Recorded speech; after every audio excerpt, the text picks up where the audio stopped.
Bonjour à toi et bienvenue sur ce nouvel épisode. Je suis Laure et je suis là pour t'accompagner sur ton chemin pour une spiritualité légère et décomplexée. Aujourd'hui, dans ce nouvel épisode, on va parler de ce qui se passe lorsque tu entames un travail énergétique pour la première fois et que tu te rends compte que ce n'est pas un chemin sans ombre. Alors, bien loin de moi l'idée de te parler des soins énergétiques édulcorés, car oui, tout n'est pas tout beau tout rose lorsque l'on décide de franchir le pas et de travailler sur tes corps énergétiques. Depuis quelques années, je vois beaucoup de praticiens montrer les transformations incroyables d'un soin énergétique avec plein de paillettes et de cœurs. Alors oui, les transformations sont incroyables, très belles, voire spectaculaires chez certains. Mais cela n'est pas sans courage, volonté et travail sur soi. Lorsque vous entamez ce chemin, c'est un voyage au cœur de soi-même que vous entreprenez. Certes, je suis là pour réaliser le soin, pour vous guider, vous accompagner, mais vous êtes le principal acteur de ce voyage. Alors voici comment ça se passe. Pendant la première séance, je vais me connecter à vous et votre vous supérieur. Je vais checker votre aura, contrôler son équilibre, mais aussi rééquilibrer vos centres énergétiques et plus encore. En somme, j'aime à dire que je fais l'état des lieux de votre maison. Donc je vais aller regarder de la cave au grenier.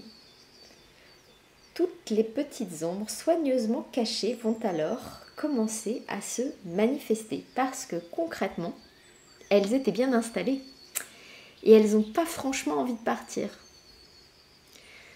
Pendant le soin, ce qui se passe, c'est comme on vient rééquilibrer et aligner, puis vider les énergies stagnantes, surtout quand c'est la première fois que vous venez. En fait, on vient faire de la place, créer de l'espace dans le trop-plein. Comme j'aime à dire, on vient ouvrir en grand les fenêtres pour enlever l'odeur de renfermé, trier les cartons, passer le balai pour la poussière, et tout ça va enclencher une transformation intérieure.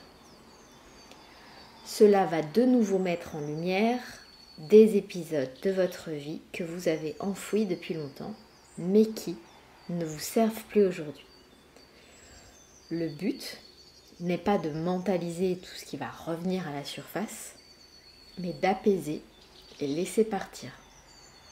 Remercier pour les apprentissages et adoucir ce qui doit l'être. Alors rentrons dans le vif du sujet. Selon certaines personnes et ce qu'elles ont vécu par le passé, elles peuvent pendant les séances ou après avoir des effets très différents, plus ou moins forts.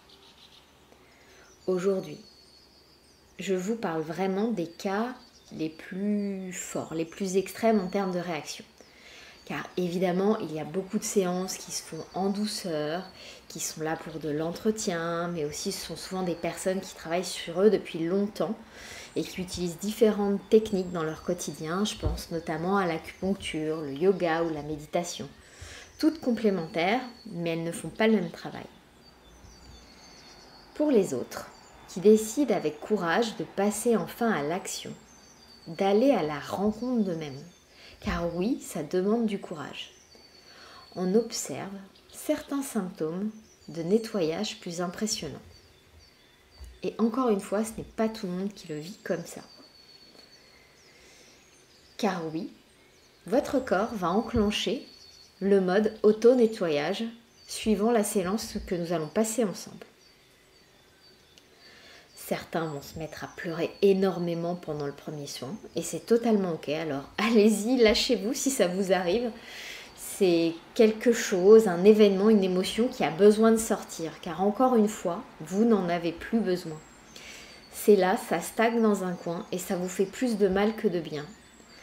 Alors le corps se vide, il fait de la place. Ça, c'est un cas que j'observe le plus et ça peut se répéter sur 2-3 séances selon l'émotivité et la capacité en fait à retenir dans votre quotidien tout ce qui vous traverse de manière générale.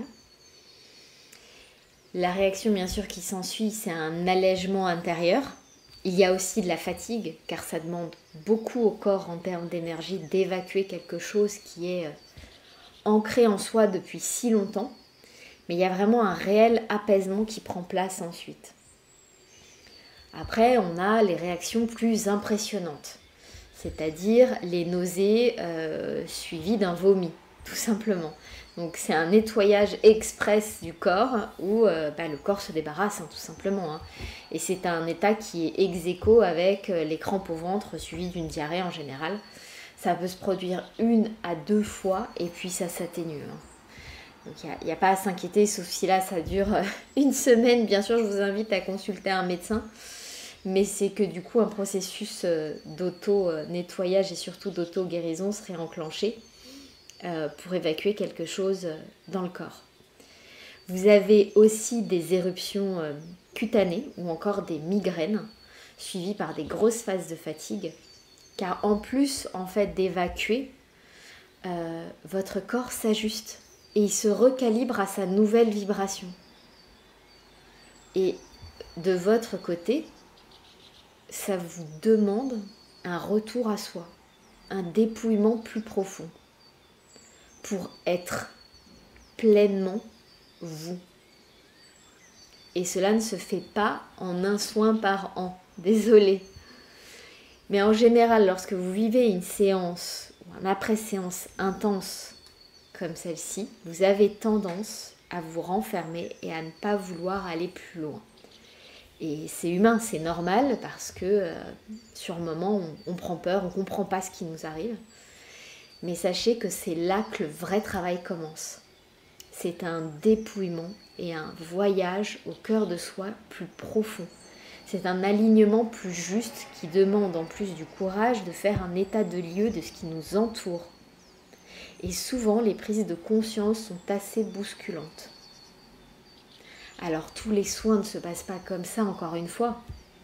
Certaines viennent avec le cœur lourd, un besoin d'apaisement, d'autres pour un suivi, pour accompagner un traitement lourd. D'autres sont des soins post-opératoires. Vous êtes tous différents et chaque soin est unique. Mais vous seul pouvez faire le chemin au cœur de vous-même. De mon côté, je vous accompagne dans l'ombre pour que vous puissiez devenir de nouveau souverain, souveraine de votre propre lumière. Alors ne baissez pas les bras trop vite à la première épreuve, car oui, il y en aura d'autres.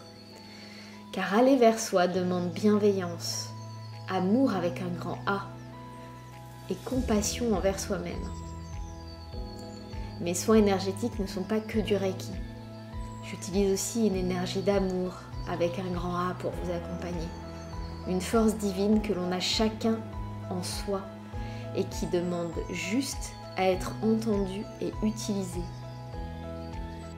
Si vous vous reconnaissez dans ces expériences, n'hésitez pas à me les partager.